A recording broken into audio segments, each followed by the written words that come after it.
Yun, hi guys. Biglaan lang tong vlog na to. Ngayon, reason pag-vlog na to is re-reviewing ko lang yung matagal ko nang pinagawa since November 3 pa. Ito yung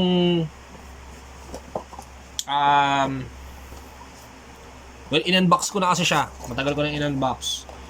Ito yung Sjcam 4000 Air. Yan. Ito kasi yung nangyari. Normally sa SJ4000 Air, hindi siya nakakabitan, or pag binili siya aftermarket, wala siyang port para lagyan ng external microphone. Ngayon, may ginawa tayo. So humingi tayo ng tulong sa isang vlogger din na gumagawa ng Sjcam. Specialty niya ang Sjcam. So kung makikita nyo, ang Sjcam na to, meron na siyang external port para sa microphone. At yung case na ginamit ko dito, ito yung original case niya na waterproof case. Okay? So unbox na, or tanggalin natin siya dito sa case niya. So ito, isa siyang regular na Sjcam 4000. So meron na siyang 3.5mm jack na naka-install dito sa gilid, sa tabi ng charger. At syempre, binutasan na rin to nung gumawa. So yan. Pala, shout out kay Sir M3MOTO. Super bait na tao. Mamaya ako kwento ko dun sa audio check nitong camera na to. Nung ginawa to, meron na rin siyang kasamang mic. External mic. Ito, medyo bastos do. Ang bastos mo eh! Ang bastos mo eh! Pero hindi. May mga adjustments kasi akong ginawa dito kasi yung microphone na to is sobrang lakas ng audio niya, promise. Sobrang lakas ng pickup. So ito siya. Dito siya nilalagay. Yan. So pwede ka na mag-record. So i-audio test natin siya. So tingnan natin kung gaano kalinaw na yung adjustments na ginawa ko. Bali yung nasa loob nito is foam. Tapos ito gloves to. Surgical gloves. So meron din akong telecine na helmet mount. At syempre, ating helmet empty. So ikakabit natin to dito.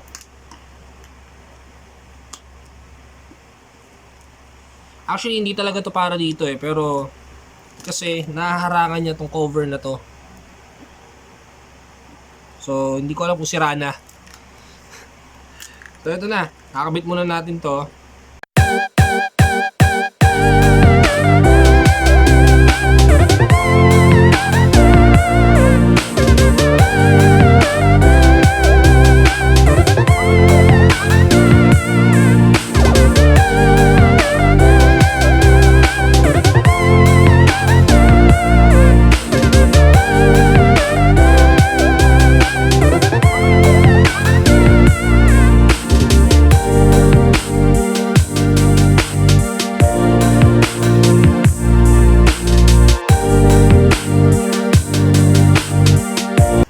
Siya gumagalaw.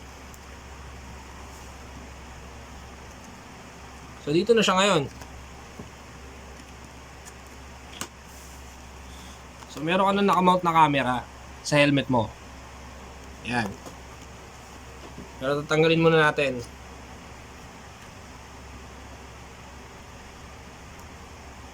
Tapos ito, yung microphone, the way na install ko siya dito sa helmet ko is ganito.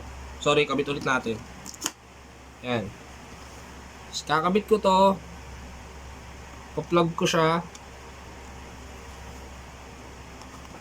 Tapos dito lang siya, sa singit-singit lang.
So, yun.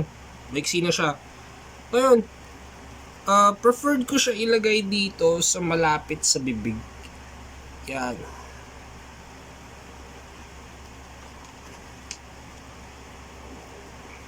So, papasok na natin siya dito. Sabay, lalak na natin.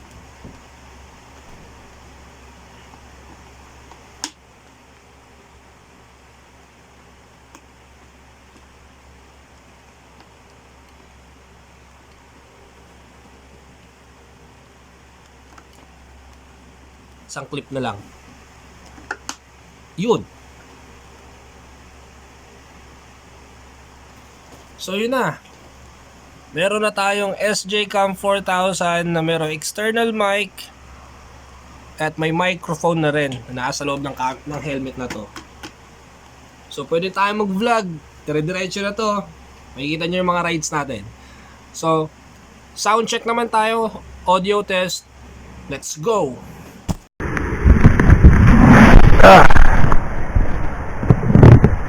So what's up? Nagre-record ako kanina. Kala ko nagre-record ako kanina. Pag-alis ko ng bahay. Pagdating ko dito, hindi pala nag-play. Ay, nako. Saklap. Kala ko talaga nagpe-play siya.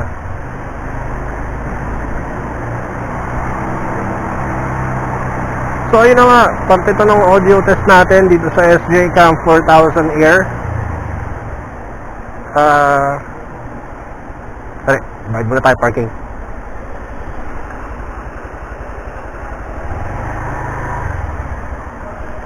Wala pa pong plate number, matagal pa.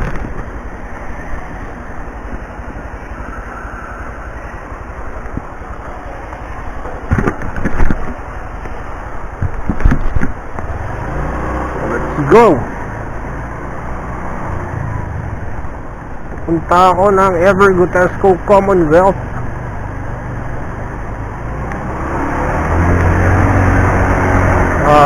Kasi imimit ko yung mag-ina ko.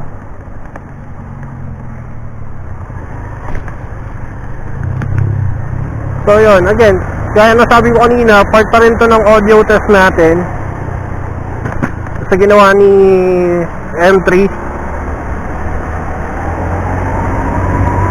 Open visor ako. I'm running at 60 kilometers per hour, 70. Narinig ako sumisipol sa helmet ko. Hindi ko alam kung nakuhanan din siya. Kasi gaya nga nasabi ko, malakas yung pick up ng microphone na to. So baklase. Uy, king ina, batang pasaway. Yeah.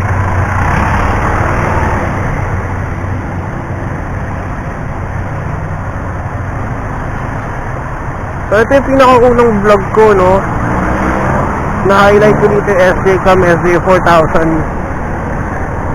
Kasi nilagyan na ng 3.5mm jack si M3MOTO para magkaroon tayo ng external or yan, external mic para dito lang sa helmet. Kaya sakop siya. I mean, rinig na rinig tayo, hindi tayo umaasa sa built-in mic na nasa labas.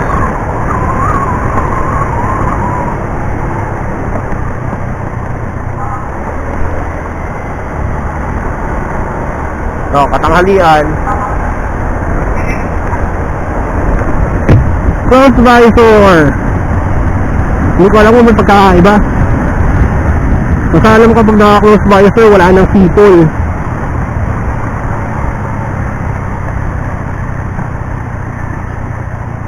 Hindi ako nakapag-gloves.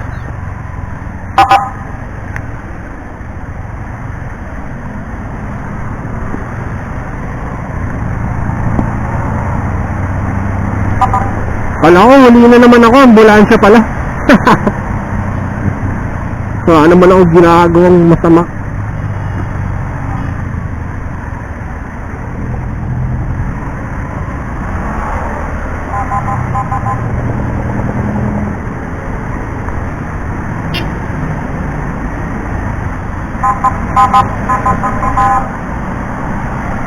Ano yung ambulansya?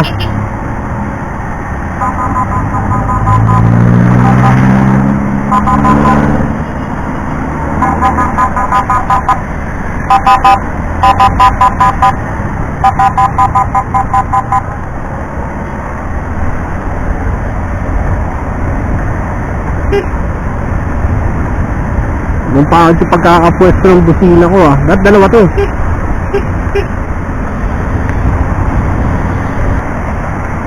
Ayun na nga. Ang mga magiging content ko is kahit ano lang, pero majority is about motovlogging, about sa Honda Click 150 version 1 ko, or kung ano pang bikes na pwede in the future. Bahala na.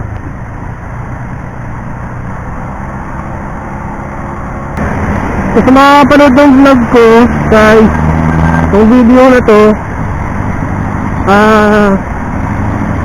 hindi pa kayo subscriber pala, bilang ito yung unang video ko para masubaybayan nyo rin ako, you can subscribe, hit that notification bell, mag-comment na rin kayo sa baba kung anong trip ang gusto nyo, kung ano yung pwede natin i-vlog. Kaya sa first time vlogger, wala talaga tayo priority as of the moment.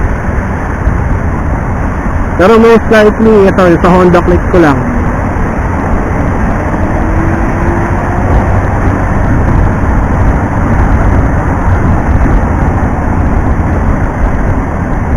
So, check natin kung ano yung mga pwedeng gawin dito.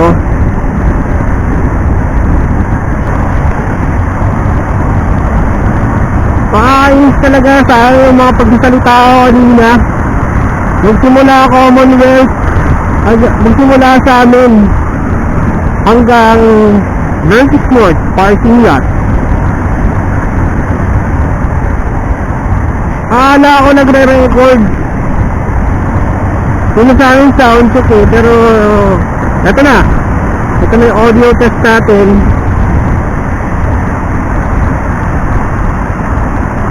Pagka hindi pa rin okay ito, malamang sa malamang, ga-adjust na naman ako, papalitan ko na naman kung ano-ano na naman gagawin ko. Nakakatawa pa nga, bilang mahaba naman yung cord na, trinay ko na lagyan ng trinay ko ilagay yung pinaka-mouthpiece ng mic sa taas ng ulo ko, sa bumbuno mismo. Pero wala pa akong ginagawa nito, sobrang lakas pa din.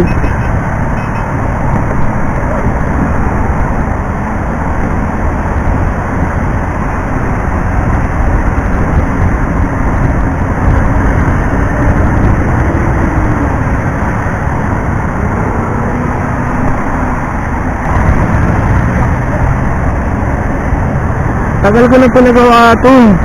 Ngayon lang ako makakapag sound check. Kasi ang dahilan, may mga videos na ako na ginawa or may mga recordings na pala ako ginawa. Pero bilang first time tayo magsasalita ng sarili natin, medyo nahihiya pa ako noon. Hanggang ngayon pa naman nahihiya pa rin naman ako. Pero ngayon parang mas naging sanay na ako ng konti. Pero nahihiya pa rin ako. Kasi nararamdaman ko na yung nararamdaman ng ibang vlogger na sabi nila sa umpisa lang, pero hindi ko alam na sa una magmumukha araw talagang tanga. Ito yung nararamdaman ko kasi ako na nagsasalita sa mag-ina dito. Wala akong kausap, wala akong script, kahit ano lang. Kurang bahala ba?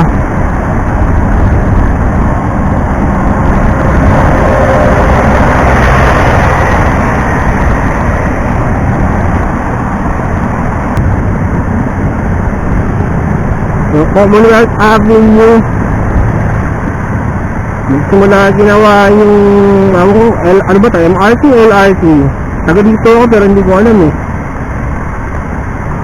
nag-traffic siya, literal na nag-traffic, lalo na pagka yung mga oras ng traffic o yung oras ng biyahe na is magsimula alas 5 ng umaga. Madaling araw na yun hanggang yung alas 9.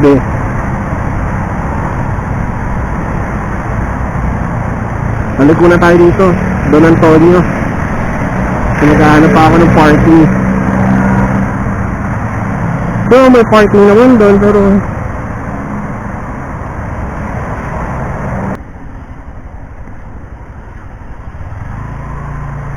yan, nakakuha na tayo yung parking ticket natin.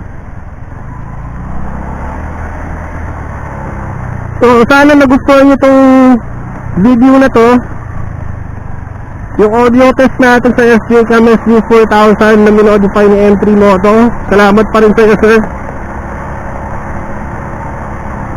So hanggang sa muli, mag-upload tayo ng maraming video sa mga susunod na araw. Peace!